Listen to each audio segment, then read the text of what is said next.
Hello, and welcome to Ghost Spill the Tea with myself, Paranormal Mitch. And Paranormal Teach. Today's episode is on spirit communication and the identity roadblock. I think one reason why I like this topic is because I feel like we have some, I'm trying to pick my words very carefully, unique spirits that are a challenge to communicate with for some people.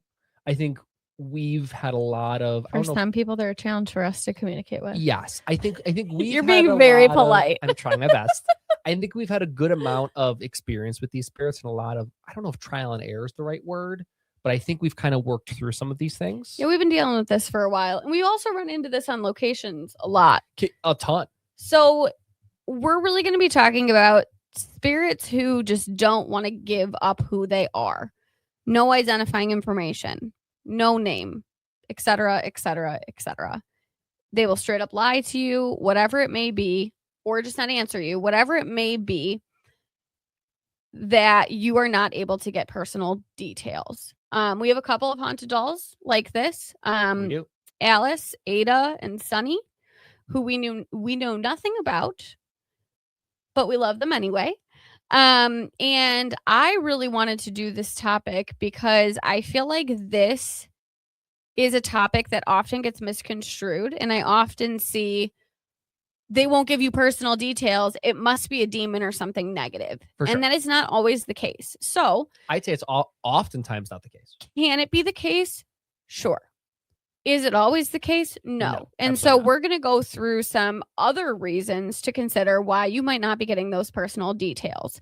I always say, like, is it a red flag when that comes up on an investigation? They won't give their name. They won't give information. They won't answer questions. Can it be a red flag?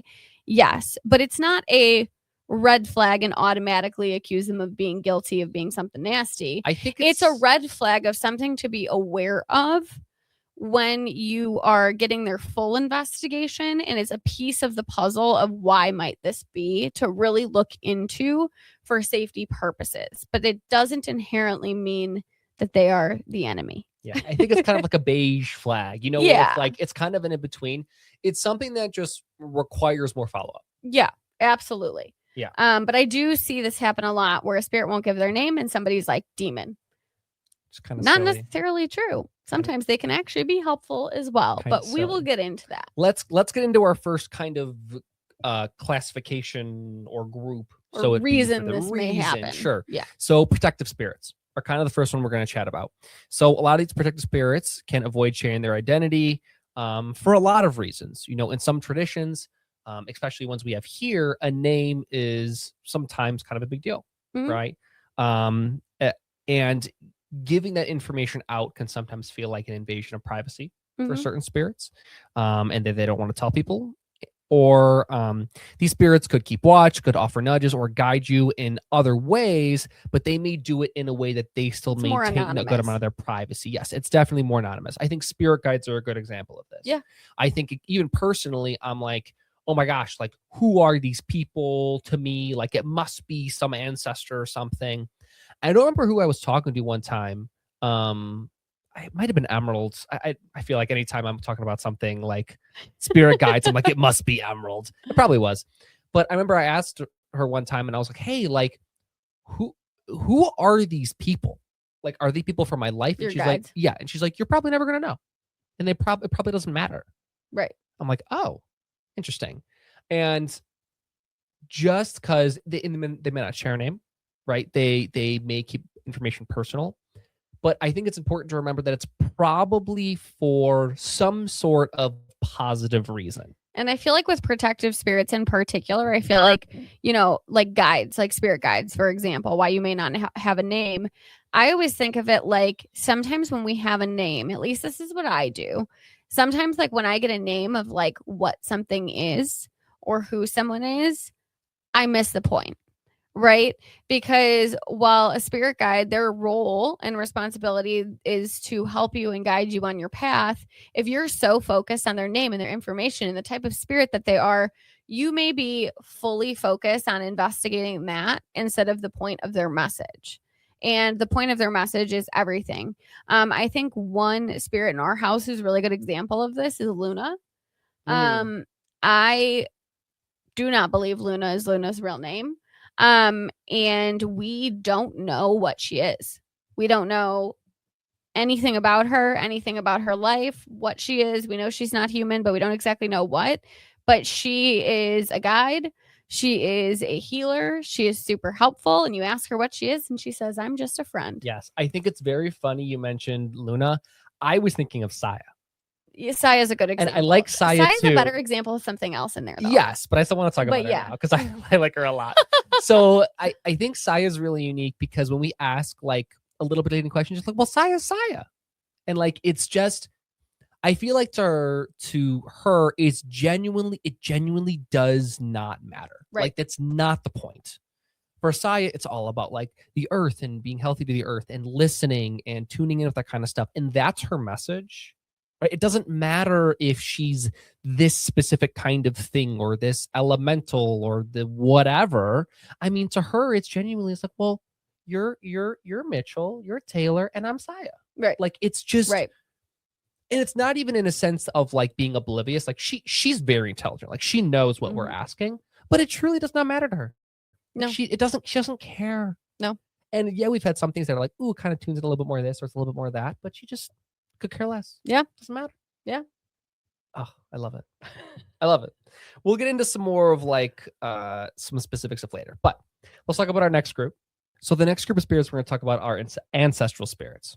So this is another classification of spirits that may want to be unnamed when they sense that maybe their living relatives or something like that may not quite be ready for some sort of emotional burden or something like that that this person may provide with their identity, right?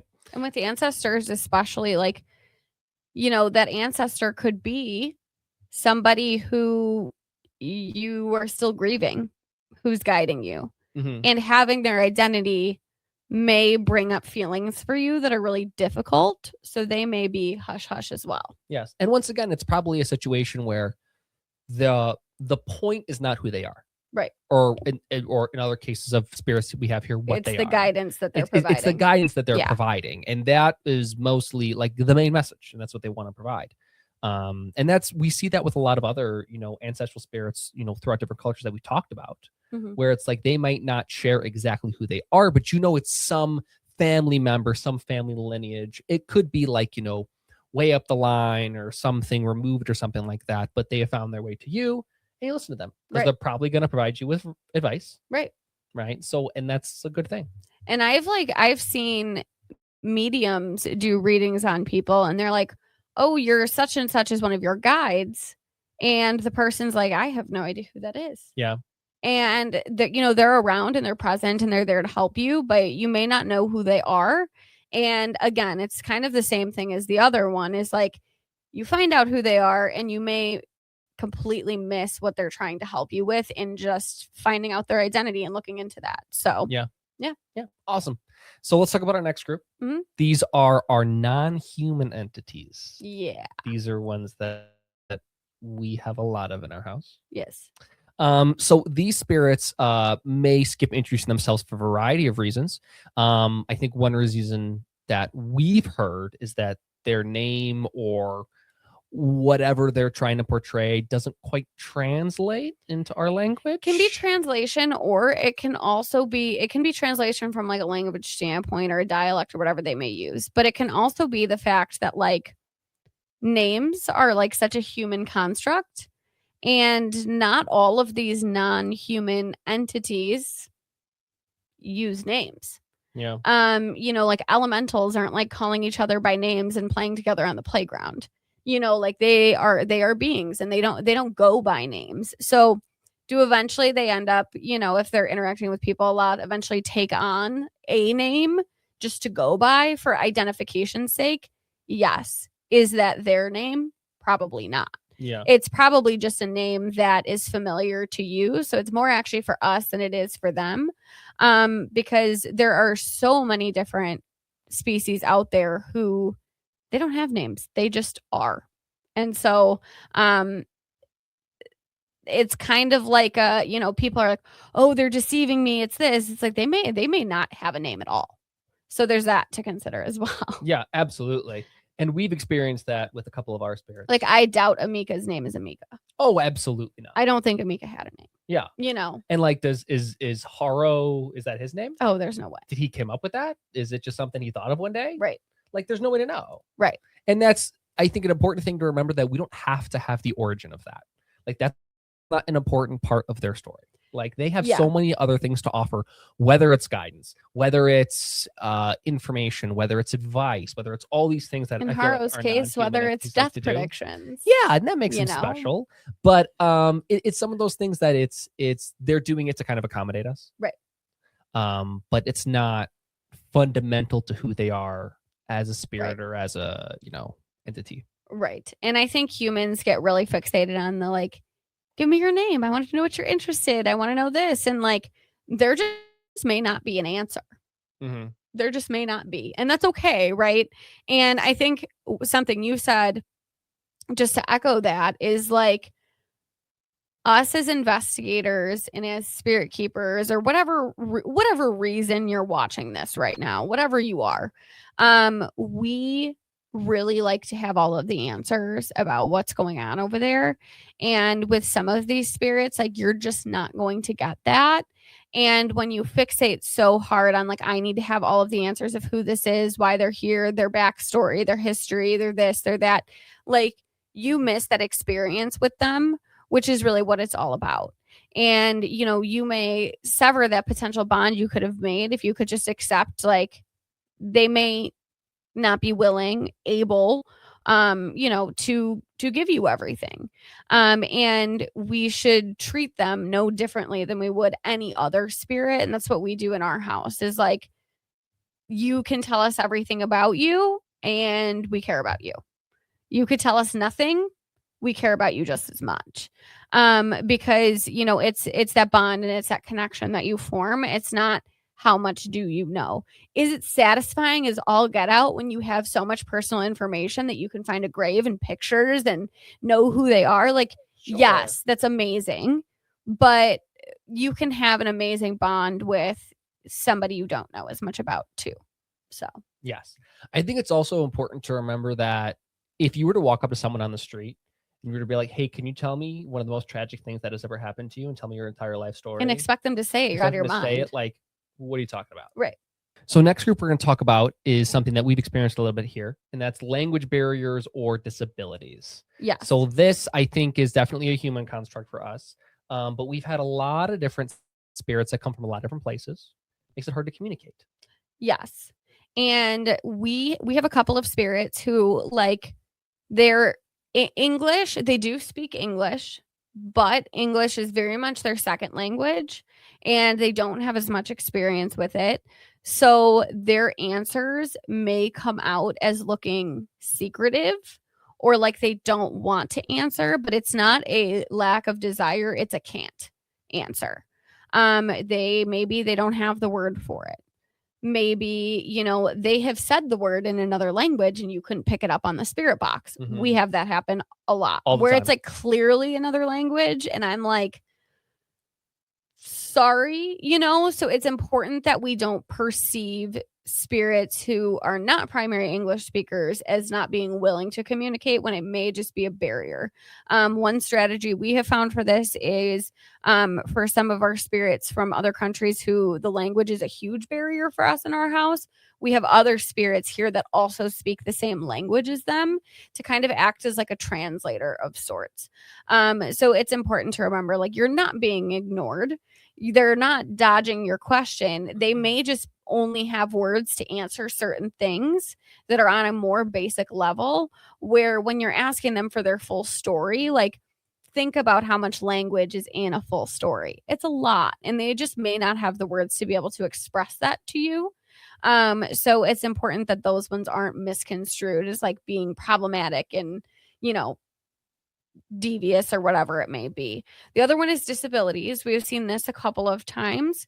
There are certain spirits who maybe they used sign language when they were alive, for example, to communicate.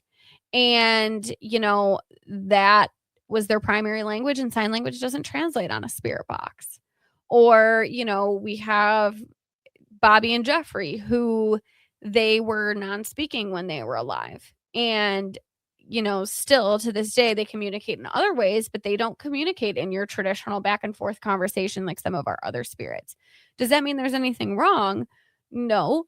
But it's important to, again, this is why a thorough investigation is so important, because if we just don't get answers in a 20-minute investigation and slap the devious on it, like you may be slapping the devious label on a little kid who doesn't speak that language or something like that. So that's something really important to consider too. That's something that we're always learning more about, and how to accommodate and how to communicate in those cases in less traditional ways. We're always trying to come up with like creative things that we can do to support those kinds of spirits as well. But it definitely happens, and it can definitely come off as being ignored, not responding, and things like that. So, Sure. Yeah. All right, let's move on to our last category. Yes. Guarded human spirits. We have seen this one the most. Yes. This one has been the most common for us. Yes, I agree. So, guarded human spirits are spirits with trauma, difficult backgrounds, whatever it may be, that as a result of their life experience, they conceal their identity. We have a couple examples of these in our house, in which, like, Alice and Ada and Sunny. Sunny's weird. Sunny is guarded, but I don't know why Sunny is guarded. We'll never know why Sunny is guarded. Sunny is so chatty. She's so fun. She's so bubbly. She's so happy. But she won't give us anything about her. We don't know why. So that's always interesting. Alice and Ada, we have some theories about why. Do you want to talk about Alice a little bit? I'll let you. That's your territory. Alice, Your girl. I adore Alice. So Alice has shared with us a whole bunch of nothing. We get snippets of, I guess, a little bit of personality sometimes, very rarely, but it's mostly, there's very clearly some sort of reason why she's not communicating with us. We don't know what that is. Just want to share that with us. There's clearly mental illness. There's very clearly something that's preventing her from wanting to do it.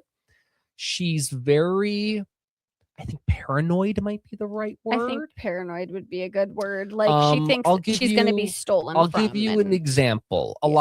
We've had conversations, with Alice in the past where she has been very concerned that there have been people coming over to her house. Yes. Okay. So I then asked, okay, Alice, what are ways this could be more comfortable? And she said, we should have a formal identification scanning system. She would like us to fingerprint our guests. I was getting to that. Let me say it. She wanted to fingerprint our guests.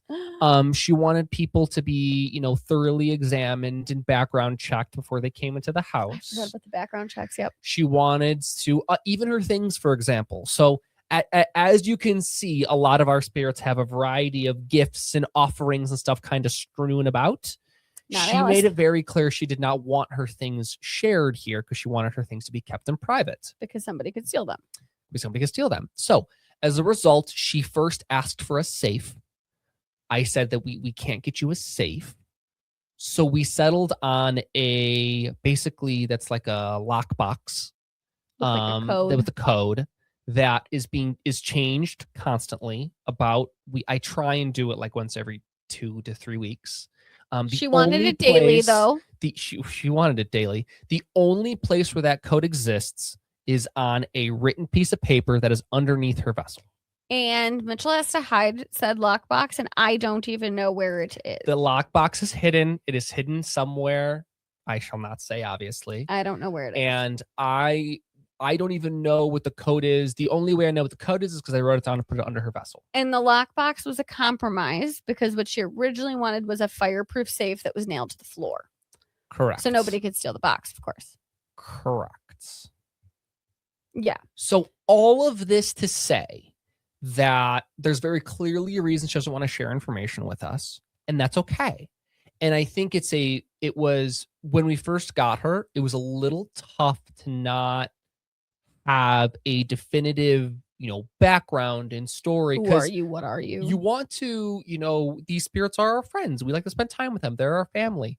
So we want to try and engage them as much as possible. Like, what kind of offerings would they like, or what kind of this, or what kind of that? I don't have any of that with Alice. But I think it's important that we try and give her a space in which she's comfortable, which That's really the is primary really goal. huge. And you know what? If she ever wants to share some information with us one day, if she decides to trust us, that'd be amazing. And if I live my entire life never knowing who Alice is, that will be okay. But that's a But you're still hard going to be thing. upset a little bit because you want to know who she is so bad. Well, of course, but Mitch I loves don't. Alice. I don't think it's in a way that's like I need to know, but in a way that like I want her. care about you, so I want I to want know. her to feel comfortable that she's able to share things with us. Yeah. And maybe she's may never get to that point. Like I said, that's okay. But I think it's important to recognize when you have spirits that have that block or that barrier, you can't be mad at them for that. That's a choice that they are making. In the same sense of, let's say you have a friend and this friend is wonderful to you and they're kind and they're nice and you love spending time with them, but you don't know where they came from. All you know is their name. You don't know their background. Does that mean that person's less of a friend to you? No. It just means that they are not comfortable sharing their information. And like I said, maybe one day we'll get it. And I don't think we will, but that's okay. My goal is just to make sure that she's comfortable. Yeah. And, with her, the one thing we do know is fact, the only thing we know is fact, is that she's from the World War II time period.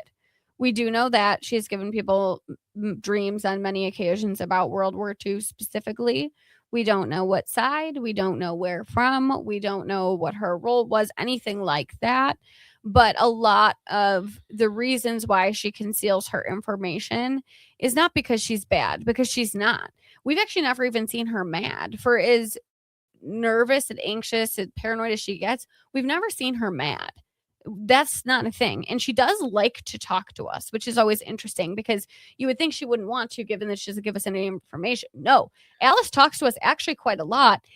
And she will go and go and go for, hours if you let her. But for her, there is something in her background that makes it very difficult for her to trust us. She thinks, when she got here, she wanted to know who we worked for, who our families worked for, if anybody that we knew worked for the government or the army, or who we are affiliated with, if we're spies, who our friends work who for, our friends work for. I mean, the list went on and on and on. That doesn't mean she's a demon. That doesn't mean she's negative. It's just she is very scared of this world for some reason, and keeping her information and her belongings close to her helps her feel safe. So that's Sunny. We talked about Sunny. We talked about Alice. Ada. I'm pretty sure Ada was some kind of criminal, to be quite honest with you. She gives criminal vibes. She gives criminal vibes. I mean, down to like citing like psychology studies about interrogations and how to evade interrogations and things like that. Again, is Ada harmful? No. Will she talk you in circles? Absolutely. Yes. Will she make you crazy? Yes. Will she think it's funny? Also, yes. I think, here's the thing though. I think there's a difference between Ada and Alice. I think Alice is genuinely like terrified. I think Ada and Sunny do it for the thrill of the game. Like it's this like, I have this information and I am just gonna relish in the fact that you're not gonna know. Mm-hmm.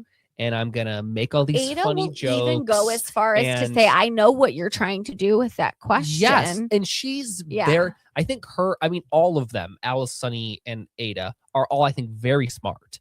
So I think they've decided to keep their information anonymous. I think Ada did something that she doesn't want me to Google. That's how I feel about Ada. Which actually that comes to another point about guarded human spirits. Another reason a spirit may be guarding their information like that is a human could be maybe it was a really famous case and they don't want you finding it. Maybe they have loved ones who are alive that they don't want knowing what happened to them, and that they're still around and what's going on. Maybe, they don't want you to find them because they want to focus on the here and now. We have a lot of spirits who don't want to talk about their past at all they Yeah. want is to focus on now. It's like, no, please don't find me, please don't find what happened to me, my life sucked, like, let me just enjoy right now. Yeah. And that may be a reason why they guard information too, is it's just they just want that crap to go away. Some of these spirits died 100 years ago. Like, they don't want it to be Yeah. dug up on them. And Or- so that's yeah. another reason, even if we have the personal information, we don't look them up unless they want us to find them. Yes. If they want us to find them, I will go to all lengths. I will drive across the country to find their grave if that's what they want and it's important to them. And we have had that happen, but we've had other ones where it's like, no, please don't find me. And that's okay. And I think also most importantly, we don't reach out to the family members that we suspect. You never should. Never. Not okay. Yeah, no, not okay. Not okay. One other thing is some of these really famous haunted locations. That's another reason you may not get information. I don't know if you've noticed this, but like the really big, famous, everybody goes to, investigates daily at locations, we very rarely get identifying information. Oh yeah, you're not gonna Very get rarely. Like we've built really good connections with location spirits at locations that have not been investigated, and like we've found graves and things like that. But these really heavily investigated places, I find that the spirits give a lot less and may guard more of their information. One reason for that is I think they're just burnt out. You have to imagine these spirits are asked like the same questions day in and day out, every single day, which is like part of the reason why like paranormal tourism actually bothers me a little bit, is because it's like they just can't rest. Like, imagine trying to rest in your afterlife and you have like, people there every day, like, you're a circus act. Oh, tell me your name. Tell me your last name. Where did you live? How did you die? What happened to you? What, like, it's a lot. It's just a lot. And I think, I would hate that. I think a great example of this is when we were at the Bell Witch Cave. We were talking to the spirit in the cave, and we were trying to communicate, and she just seemed so burnt out and so like exhausted with all of these questions of like someone came in and is asking her every single day, like, oh, who are you? What'd you do? And she just, you could tell she was just not. We like almost didn't even want to communicate with her because we felt bad. Well, to the point where we kind of were just like, hey, clearly you don't want to talk. Yeah. Like, that's cool. Like, let's just leave you be. Let's just get out of here. Yeah. Let's just let you chill. And it was just, she just seemed so overwhelmingly sad. It was, from just, I think, the situation. I mean, it's like being exploited, and like, well, it's almost like a zoo. Like, you go in and people are just like oohing and awing over you, and they're just like, I'm just sick of this. Like, I just don't want to deal with people coming in anymore. It's just, and I get that. And so those spirits may guard their information on an investigation, and rightfully so. I mean, they're sick of it. They're just over it. Yeah. And they may talk to you to like humor you a little bit. But getting a ton of personal details just like might not be it for locations like that. Sometimes you get a spirit who just like really loves to chat, and they really do want to connect with you, and they like the people coming in. You do see those. Yeah. Sometimes we run into those spirits who just like love it. Like that guy at White Cemetery, the guy who's like talking to you about like baseball and football. Like, he was so fun. He loved it. Like, he loved talking to you. And that's a pretty highly investigated location, but not everybody's going to be so forthcoming as that sweet guy. Or who else? You remember the guy at Oz Park who was like, oh, I remember going to Wrigley, and I liked the I love watching the baseball games when they're here. It's my favorite thing. And I'm like, you're just so fun. Yeah. The guy at White Cemetery, my favorite was when he was like, don't you have something better to do, young man, than sitting in a cemetery? And I'm like, no, I want to talk to you. He went, oh, sure. He was so cute. He was so fun. Cool. I think let's move into our last category, which is deceptive entities. So these entities are basically going to conceal their information, most often intentionally. They might be avoiding their names for a variety of reasons to keep from being banished, keep from being identified, keep from being understood too clearly. These are spirits that really thrive on the unknown. They thrive on ambiguity, and they want to keep investigators off balance or particularly Confused. fearful, confused. That's kind of their goal, and definitely a tactic that they promote rather than just like a personality trait. I think it's important that we understand, as you kind of already mentioned, just because a spirit is not willing to forego their information right away is not a inherently deceptive characteristic, but it could be part of the equation, right? This is one where we talked about there's a lot more information that needs to come. There's a lot of information you need to gather. You can't talk to someone for 5 minutes and think that you know everything that's going on with them. And I think, I mean, we've talked about this how many times on the podcast, your favorite word on this earth, which is intent, right? Like understanding the intention of the spirit is so important. And when you do run across a spirit like this, who is withholding name, personal details, identifying information, etc., when you do run into those spirits, I do believe for safety purposes, you should have your guard up a little bit more because of things like what we just talked about with the deception. However, I think, those are spirits that, yes, you have your guard up, but you also spend a lot more time with them to see and try to figure out why their guard is up.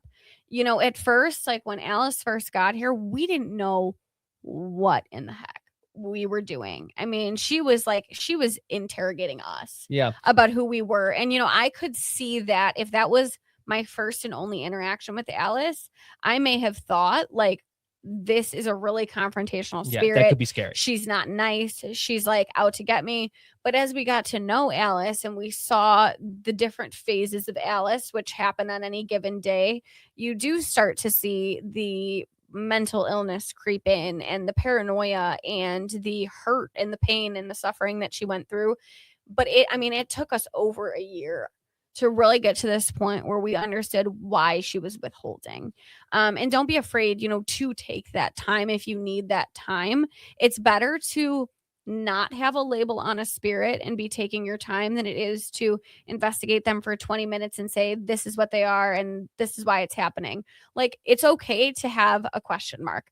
We always say, like, everybody's like, well, how do you decide, when is a good time for you to get a new haunted doll or whatever? And I say, like, once more of my question marks are gone, it's like I'll only have a couple question marks at a time, maybe 2-3 question marks at a time where like I'm really trying to figure them out. And you never know, you may get that information. It just may take a really long time. CL was a giant question mark. We had no idea who CL was. And he had been investigated for 10 years before coming here, and nobody had any idea who or what CL was. And he was a little spooky when we first got him. And he was mean about it, too. He was mean. He wasn't nice. No, he called us nice every name in the book trying to investigate him. But you know what? Like, here we are, over a year later at this point, and we know more. I know more about CL than a lot of them now. Took a long time. There was pain and suffering to get there, but we got there because we built that relationship. Well, and I think it was very important. I'm gonna make some assumptions here. I don't want to speak for him, but I think it was important on his end to show that we cared about him and we wanted to know more about him, not in a way that was to like abuse that information, but of a way to generally say that, we care about you. We want to know about you. Let's kind of share a little bit. And now he's ride or die. Yeah. And if you don't know CL, like CL is a non-human entity. He came to us as an unidentified non-human entity. We don't know what he is, but he's definitely not an angel. And I was like, yes, he's perfect. But when you get a description like that, you're a little on guard. Right. Yeah, and again, I did not want him. No. But he wanted us, and that's how he got here. Is he just said, I'm moving in, basically, is pretty much how CL got here. But when you have an unidentified non-human entity on your hands that's not an angel and says the F word all the time and calls you names, like, your guard is up. A little concerned. But the more we worked with him, it took again over a year, but the more we worked with him, we saw why. He was killed by humans. So he's very worried that humans, he said something that stuck out to me was he said something along the lines of like, humans took my life and they're not going to take my afterlife. And it all started to make sense. It was like, that's why he's acting like this, is like, he doesn't trust us for anything because people did him dirty. Yeah. And he shouldn't trust us. He shouldn't trust us. Oh, now my ear is ringing. Dang it. I'm like, but yeah, so there are a lot of reasons. And, I think the point of this entire episode is like, don't be so black and white. It's not good or it's not bad. Not having information isn't inherently bad. It's not good either, but it's somewhere in between. And it's important to consider all of these potential factors in your investigation so you can make the right interpretation, because you may have an Alice on your hands who like really needs help, to be honest with you, or you may have a CL on your hands who wants to have a relationship with you but is terrified of you, or you may have a Sunny on your hands who just wants to make you laugh. There are so many different reasons for this behavior, and it's not all intentionally deceptive. Sometimes it can be intentionally deceptive as self-protection, but it doesn't mean that they're bad all the time. Can they be? Yes, Yeah. but not all the time. So try your best to, even though it's normal to get a little bit nervous on an investigation when you get this, like, I'm not telling you, or no, and they Yes, keep an open mind. Keep an open mind and try to stay calm too, because a majority of the spirits that do this need you to be calm more than any other kind of spirit. So, anything else on that? I don't think so. So, let's move into our commercial break. And then we will have our spirit of the week. Yes. Who is one of these types of spirits. Yes. And wanted to be spirit of the week, which really, really surprised us. We'll get into that. So we'll get into that. Hang tight. We will be right back after this short commercial with our spirit of the week to kind of chat with you. Kind of. See you soon. I was built to last with the whims I'm weaving. I could change the past with all I'm achieving. Got my foot on the gas, never stop competing. If you break like glass, then this life's gonna end. I wanna be the best in the game, invest in my name. Check no restraints, I'm obsessed with the pain. I ingest, I retain, assess and I change. Possessed by the thought I'll be free one day from society's restraints. Money, clout and fame, mud, disease, a plague. We all love to hate, have to play the game, have to make a name. All our insecurities are on display. This is war with the enemy, think that it was meant to be. Living in a time where disease is on every screen. I won't let them fester me, I know most are festering. Negativity is a plague for the mentally weak.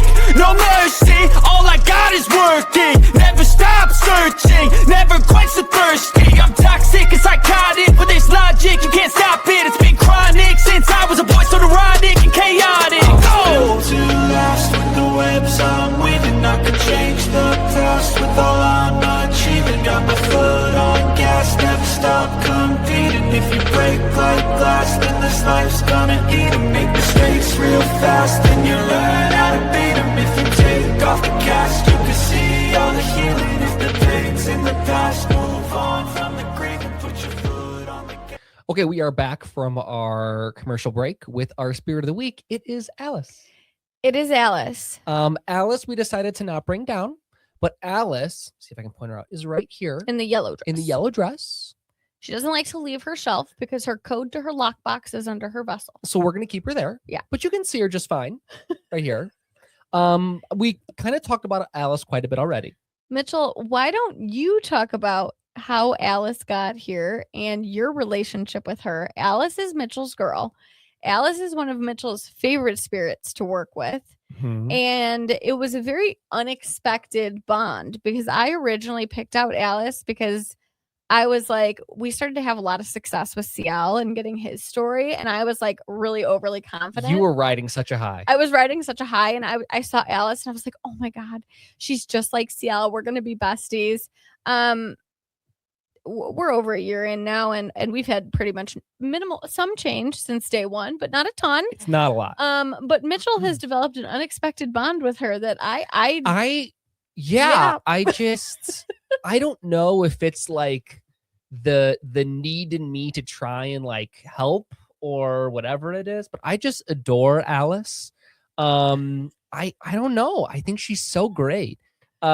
She does not share any personal information with us. She has this much trust for you. This much. To be fair, Zero I for me. believe she has a very fun little tagline when we ask about her past. Her go-to is I'm the daughter of a baker. That is Alice's version of I plead the fifth. I'm the daughter of a baker. That's all she says. She has these it's all about I'm the daughter of a scripted baker. phrases. Like when you ask for personal details, she has a couple scripted phrases that she always uses to be like, oh yeah, look, I gave you my story. Now, but I don't think they're real. The only time we ever really got any sort of enthusiasm about something, which is very interesting, is when we talked about World War II.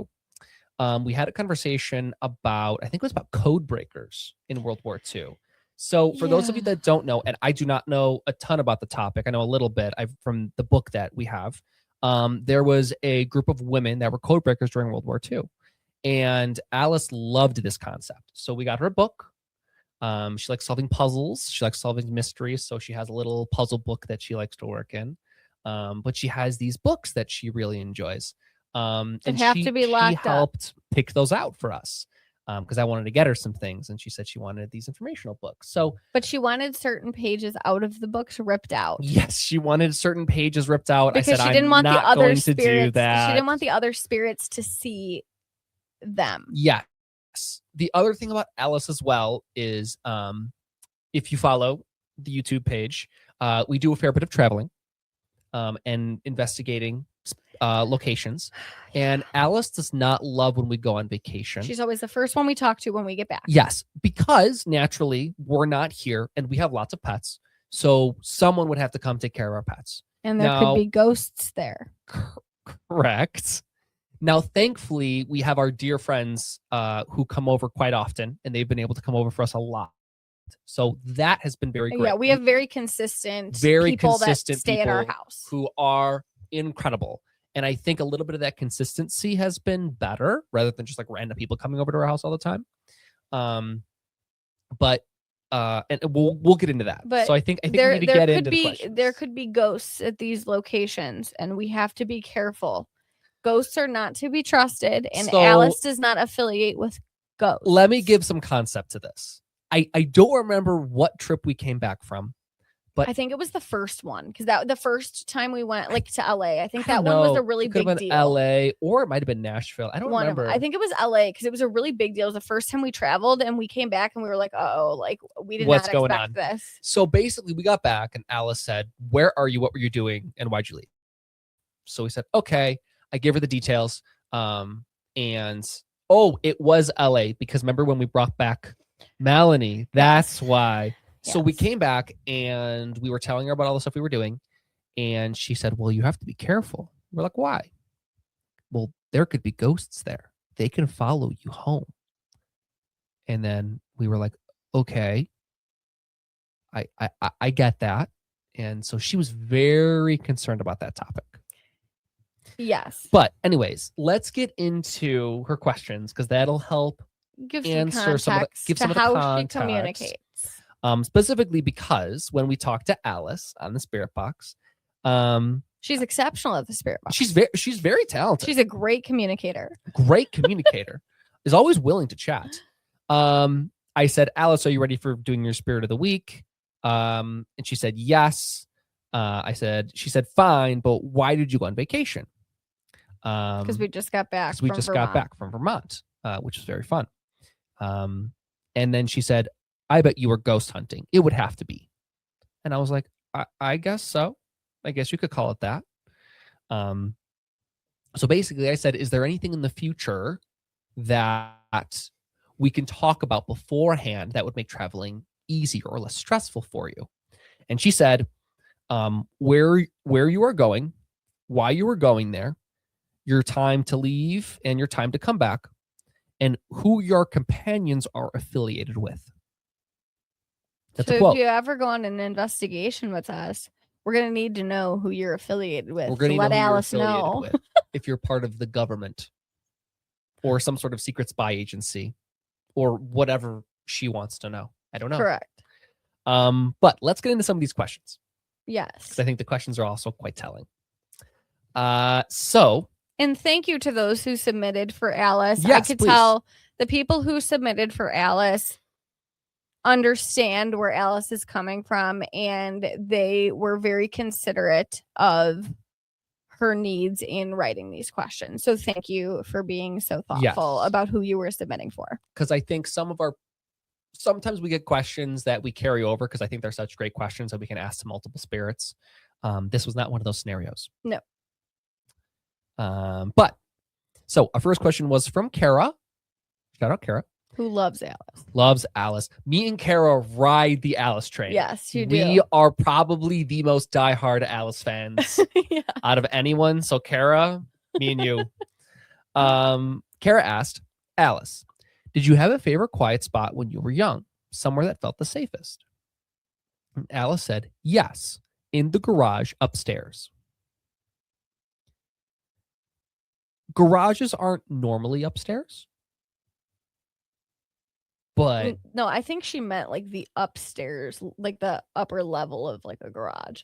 I don't think she meant the garage as the upstairs. oh, of the I house. thought like we park upstairs, and I'm like, No. that would be kind of hard. I interpreted it like, like garage, and then the garage is Oh, it's like like an a loft or upstairs. something? Yeah, something like that. Oh, could be. that makes more sense. I don't think you're driving your car up to the top. Well, that's why I was like, maybe she has like a flying car. Like that'd be kind of cool. Anyway, carry on. Anyways, carry on. Next question was also from Kara.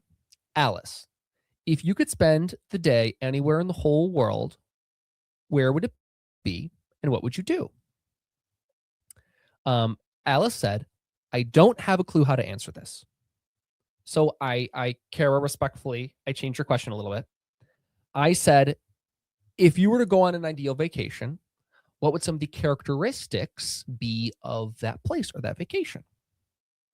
And Alice said, quiet, probably alone, like an island or something. I was like, okay. And I said, what would you do? And she said, cry.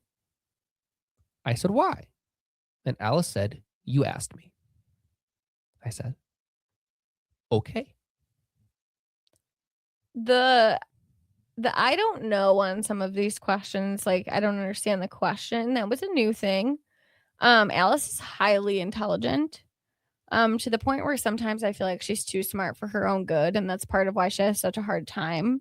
So I don't know how to answer that. This was like very new territory for Alice. Correct. But she refused to skip. Mitchell gave her many opportunities to skip the I gave her question. a lot of opportunities to skip the question. She would not. We have told our spirits a million times, like, you don't need to be a spirit of the week to live at our house. Like, only spirits who want to show up on the podcast. We ask them. Mm-hmm. And from the beginning, I mean, I guess I assumed wrong. I was like, Alice will never be a spirit of the week. This is going to make her too nervous to do this.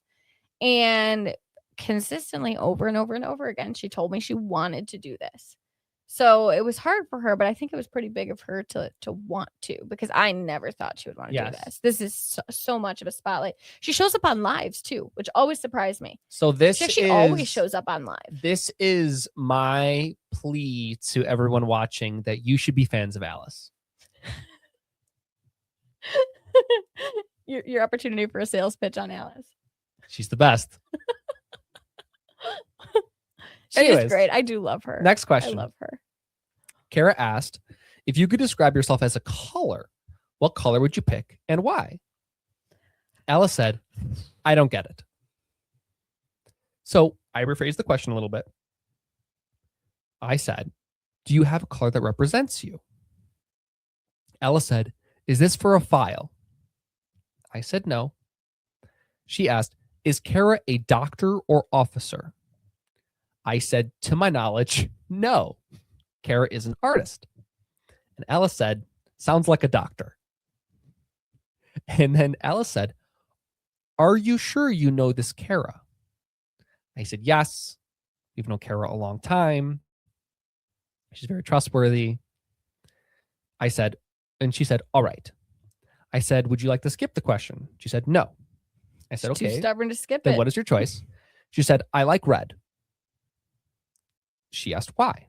Or I said, why? She said, why do you like orange? This is another thing. Orange is my favorite color. So she asked, why is orange your favorite color? I said, it represents change, or something I've always liked. It's connected to my childhood for colors of schools that I was at and all these other things. And she said, that's my answer. What you said. I said, okay. Sounds good. Sounds good. So there's a lot of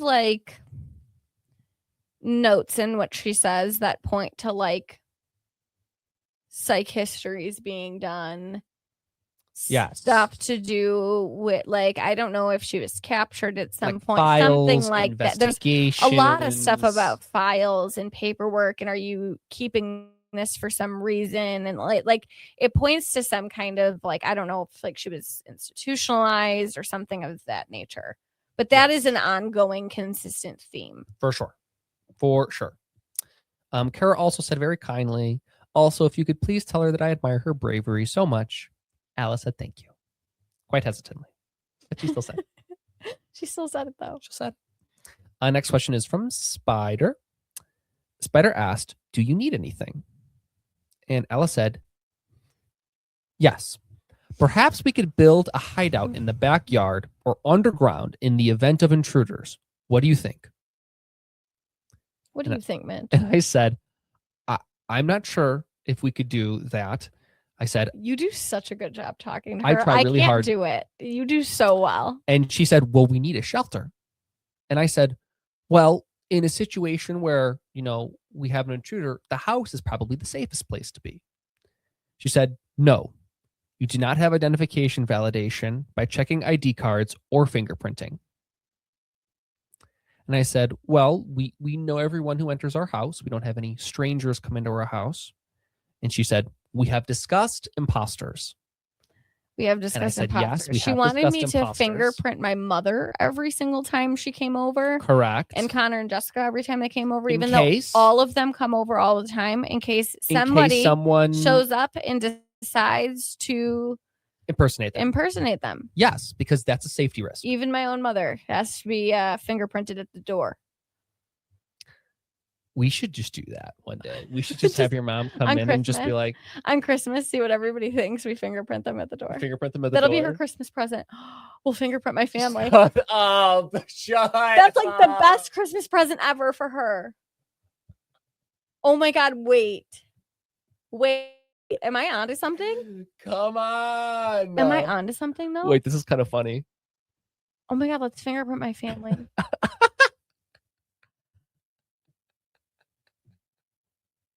Can we? I mean, yeah, I guess. Do you have a fingerprinting software? No, fingerprinting software. What do you think? What? That would be like the best gift to her. No, I think what we should do. Okay, I think here's what we should do. I think we should get you need a little ink pad, right? Those are easy. Right. I think we should make her a little book, and then in the book we can put the person's name and their fingerprints. I'm on it. I'll find a book tonight. Carry on. Wow. I'm on it. We'll put our fingerprints. This is a live, realistic thing that we just found. This was not planned. Great. Great.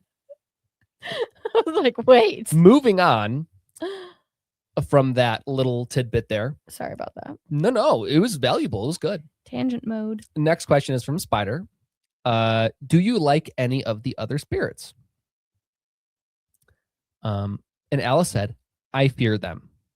Living people too. All people. So, once again, identifying that there's some reason she is very scared of people. We know that. And to be fair, I'm confident it's a very sensitive topic, as we have found. So, there you go. I do feel bad for her, though, because I feel like no matter where, like, you know, it's like, we've thought about like, oh, should we put her like in another room of the house by herself? Should we, you know, get her like a case to put, you know, her vessel and her stuff in? Like, we've thought about so many different ideas to make her comfortable. And what we always end up coming back to is like, unfortunately, like, I don't think there's anything environmental that would change her mindset. Like, there is nothing environmental that can be done. It's just kind of part of who she is. But I see glimpses of like, I do think she cares about us in like her weird way, because why would she care that we're gone? Why would she care that we might run into a ghost on an investigation? You know, like that shows some degree of I'm worried about you, even if she doesn't explicitly say I'm worried. I think there's also another story I forgot about Alice that I would like to tell. Okay. If that's okay. Don't ask me. Yeah. There was a time when we first started talking to Alice. she expressed that she did not have any friends. So She used to be on a shelf by she used herself. to be on a shelf by herself. And I said, we can't do that anymore.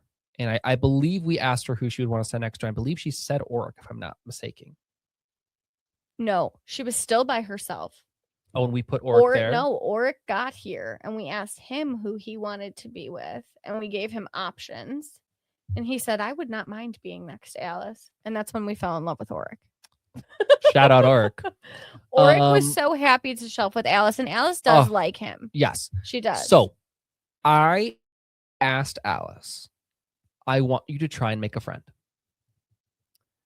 And to her credit, we had a conversation with Omi. And Omi said, Alice came up to me. I wish I remembered exactly what she said. I think this was part She of the came up to deal me. for getting the lockbox. Yes. You told her, okay, I'll get the lockbox if you try to make a friend. And she did. She did try to make a friend. She tried to make a friend with Omi. She asked her for her ring pop. Yes. Omi said no, and she walked away. Yes. But that was her attempt at making friends with Omi. And I thought it was interesting she chose Omi. To her credit, she tried. She did. She fulfilled her end of the bargain. That's correct. She did. And additionally, She's never tried to make another friend again, but she tried. And I will give her full credit for that. Additionally, she did want the red hair extension. She looks fly. So She didn't say that. We said that, but I said that. I think she's in there. I think she's just so scared. But yeah. I think one day we'll get her. And that's why I like Alice. All right. I mean, if we got CL, I mean, I don't think we'll never get Ada.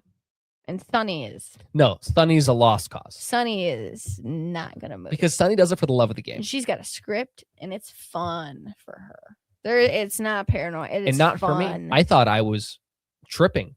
It is. When Yeah. No, she is having a damn good time with what All right. she's doing. I don't know what kind of trip she's on. We're getting off topic. This is Alice's conversation. Yes. We already talked about Sunny plenty. Yes. Okay. Where are we? Next question was from Spider. I asked, if you could go somewhere, where would it be? And Alice said, is Spider a code name for the government? And I said, I don't think so.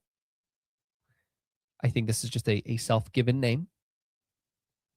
And then Alice said, a shelter. I said, okay. Next question is from Danny. Danny asked, what do you like to do around the house? And Alice said, watch quietly alone. Tracks. There you go. Next question is from Danny.